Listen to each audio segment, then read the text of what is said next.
네, 안녕하세요. 오신환입니다. 어제 몇 잔씩 하셨어요? 맥주는 뭐, 한 잔도 채 못했습니다. 예. 얘기는 많이 하셨어요? 얘기는 깊이 있는 얘기들도 많이 나눴고요. 각 당의 입장들을 서로 공유하는 허심탄회한 자리가 됐습니다. 예. 네. 근데 오늘 언론상에는 지금 단독 보도로 모 언론이 더불어민주당 네. 이인영 원내대표가 유감 표명을 했다.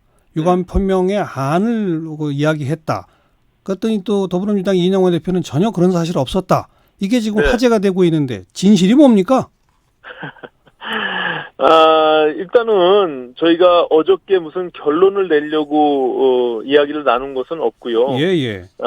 이인영 대표께서 그 자리에서 뭐 비공개인 상황에서 유감 표명을 하는 것이 사실상 무슨 의미가 있겠어요, 사실은. 예. 그렇기 때문에 예. 뭐 그런 유감 표명을 하는 그런 자리는 아니었고요. 예. 우리가 경우의 수를 다양하게 좀 논의하면서 국회 정상화에 대한 시급성이나 절박성들을 공히 인식하고 예. 어떤 방식으로 어떻게 우리가 논의의 간극을 좀 좁혀갈 수 있을까 뭐 예. 이런 논의를 한 것이죠. 예. 예. 그러니까 유감 유감 표명 표명을 하지는 않았습니다. 예. 그런 발언은 없었다. 네네. 근데 왜 그런 보도가 나왔을까요? 저도 전혀 모르겠습니다. 그 부분은. 그리고 오늘은 또 자유한국당에서 정개투기, 사개투기 폐지해야 한다 이런 요구를 들고 나왔는데 혹시 어젯밤에 나경원 원내대표도 이런 말을 하던가요?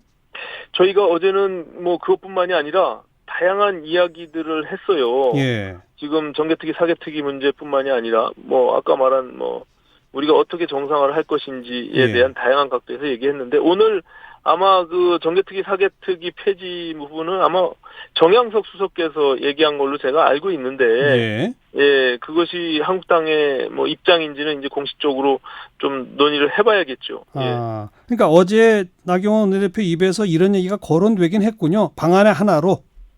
아니, 그러니까 그것을 뭐 정개특위, 사개특위를 그만 중단해야 된다, 뭐 폐지해야 된다, 뭐 이런 이야기를 한 것은 아니고요.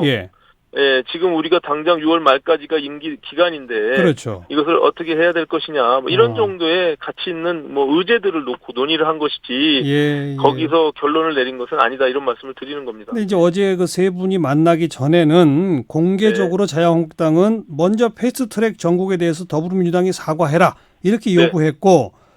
더불어민주당은 아니다. 한국당이 사과해라. 이제 서로 이렇게 공개적으로 맞서지 않았었습니까? 그래서 제가 아까 잠깐만요. 그 유감 표명을 제일 먼저 여쭤봤던 게 그건데 어제 그 자리에서 바로 그 누가 먼저 사과하느냐 뭐 이런 얘기도 했어요, 안 했어요? 아니요, 그렇지는 않습니다. 이게 뭐 누가 선우를 따지면서 사과할 것은 아니고 저는 제 입장에서 제가 원내대표가 되고 일성으로 말씀드린 것이 어쨌든 국정 운영의 무한 책임과 국회 정상화를 위한 노력을 민주당의 입장에서 손을 내미는 것이 저는 좋겠다. 왜냐하면 지금 국회로 지금 바깥으로 지금 나가 있지 않습니까? 그렇죠. 한국당의 입장에서.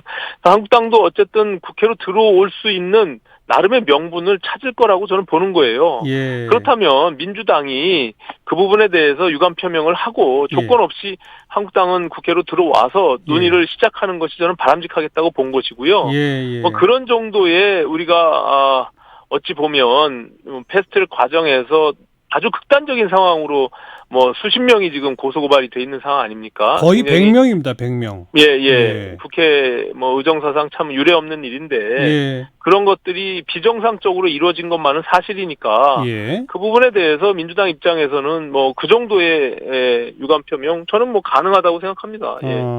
오신환 원내대표의 중재안이라고 말할 수가 있는데 어제 그런 얘기도 조금은 오갔지만 이인영 대표는 직접적으로 유감 표명한 바는 없다 이 말씀이군요. 그렇습니다. 거기에 대해서는 한다 안 한다 이런 언급을 하신 적은 없습니다. 근데 오신환 원내대표는 이번 주말 지나면은 뭐 국회 정상화 가시권에 들 거다 했는데 그건 어떤 근거입니까? 제가 뭐 백프로에서도 말씀드렸는데 어떤 근거나 뭐 내용을 갖고 말씀드린 것은 아니고요. 25일 날 일단 한국당이 장애투쟁을 일정을 지금 종료하게 되지 않습니까? 서울도.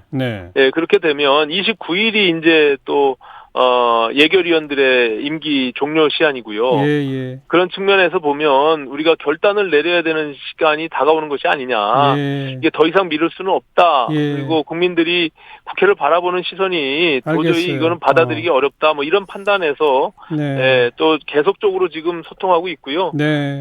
조속히 좀 정상화되기를 바라는 마음에서 말씀드린 겁니다. 자, 그러면 오신환 원내대표의 중재안 대로 더불어민주당은 뭐 사과까지는 아니더라도 유감 표명 정도를 명분으로 주면 자유한국당이 들어와서 패스트트랙 원천 무효화해라라는 주장을 이제 접고 들어온다는 얘기 아니겠습니까?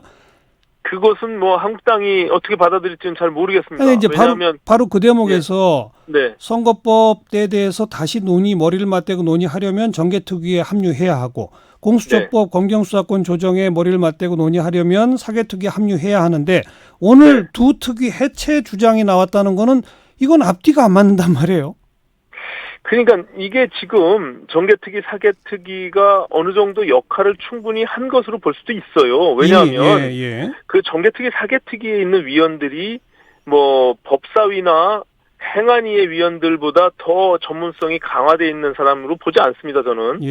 왜냐하면 그 오히려 다년간 법사위에서 논의했던 그 틀이 있고요. 또 행안위에서도 공직선거법을 다뤄왔기 때문에 이미 올라타 있는 법안들을 논의해서 그 날짜가 지나게 되면 또 그 다음 절차로 가는 그런 국회법 절차가 이미 정해져 있기 때문에 우리가 소모적으로 저 정개특위, 사개특위를 또 연장하냐 마냐, 또 소위원장은 누가 하냐, 숫자는 또 어떻게 하냐, 이런 불편한 논쟁 통해서 그럴 게 아니라 정말 시급하게 해야 될 그 현안 문제나 또 지금 추경이나 또 민생경제 법안들이나 이런 것들을 놓쳐버릴 수 있기 때문에 저는 오히려 다른 방식으로 접근해도 충분히 그것은 어느 것이 더 효율적이냐는 판단들은 저는 좀 그것이 비효율적이다 이렇게 보는 것이죠. 법사위에서 행안위에서 논의해도 되는 거 아니냐 이 말씀. 어차피 180일, 90일은 가는 거 아니겠습니까?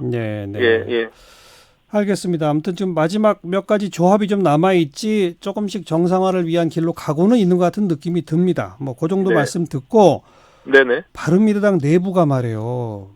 매일매일 다투고 계신데 이거 어떻게 됩니까? 이거 정말 죄송하고 송구스럽습니다. 이게 지금 당이 아주 큰 내용에서 아직 헤어나질 못하고 있는데요. 뭐 정치가 또 뭐 가능성의 예술인 것처럼 또 극적으로 또 타결이 될 수 있다 이렇게 저는 보고요. 그런 마음으로 또 이게 지금 당이 지금의 상태로 계속 존재하기는 어렵다라는 절박성이 있는 것이거든요. 거기서 표출되는 뭐 강한 갈등이라고 좀 봐주시고 뭐 제가 사실 드릴 말씀은 없습니다. 송구스러운 마음인데 조속히 하루빨리 좀 정상화할 수 있도록 최선의 노력을 다하겠습니다. 손학규 대표가 물러나야만 해법이 찾아진다는 입장과 나는 절대 못 물러난다는 입장이 부딪히고 있는데 이 두 입장 말고 절충안이 있나요? 그것도 이제 찾아봐야죠. 우리가 어쨌든 머리를 맞대면 또 새로운 방법들도 만들어질 수 있다고 보는 거고요. 알겠습니다. 뭐 별로 하실 말씀 없을 것 같아요. 지켜보겠습니다. 고맙습니다. 감사합니다. 바른미래당의 오신환 원내대표였습니다.